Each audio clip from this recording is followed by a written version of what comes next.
Tras un largo proceso de discusión y análisis, el Senado aprobó con 28 votos la idea de legislar sobre una reforma constitucional que permitiría a las Fuerzas Armadas custodiar espacios considerados como infraestructura crítica, sin necesidad de decretar un estado de excepción constitucional.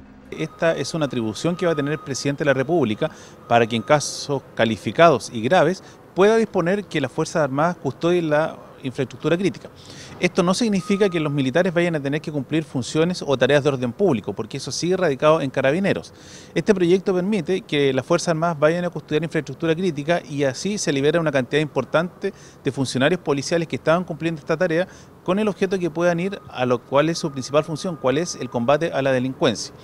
Hay que tener presente que, si bien es cierto en nuestro país no existe una normativa de infraestructura crítica, hay un consenso bastante extendido respecto de qué se entiende por infraestructura crítica. Y para esto quizás no hay mucho que innovar, porque este es un tema que han resuelto otros países, como por ejemplo en el caso de la Comunidad Europea. Se entiende que es infraestructura crítica todo bien o servicio que afecta el normal funcionamiento de las ciudades, de las personas.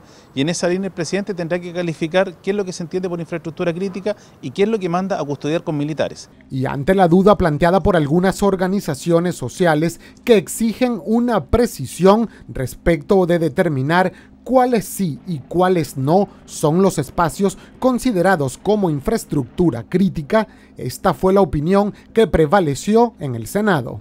Todos estamos conscientes que, por ejemplo, es infraestructura crítica la red de agua potable, de alcantarillado, de servicio eléctrico, pero hay casos en que tendrá que definirse conforme a la realidad de cada localidad. O sea, por ejemplo, no es lo mismo calificar como infraestructura crítica los supermercados en lugares donde existe una gran cantidad versus en una pequeña comuna donde solamente hay un supermercado. Y esa es la razón fundamental de por qué el Congreso más bien ha optado por esta teoría de generar o señalar un concepto general de infraestructura crítica y no entrar a una casuística de señalar lugares precisos de qué se entiende por infraestructura crítica.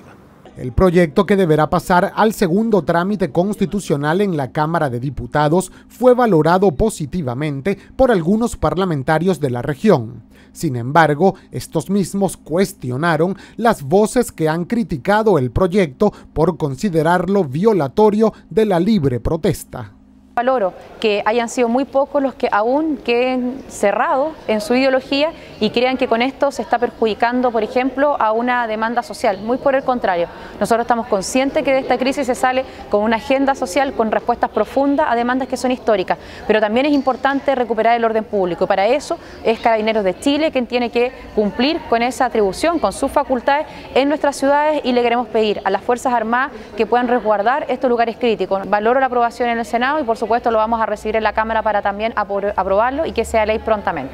Lo que yo obviamente voy a hacer siempre es apoyar esta clase de proyectos, sobre todo en momentos como el que vivimos ahora, donde el orden público, donde la seguridad pública, creo yo que tiene que ser de las primeras cosas en volver a restablecer. El texto del proyecto aprobado en el Senado establece un plazo que no podrá exceder los 30 días corridos para que efectivos de las Fuerzas Armadas custodien la infraestructura crítica.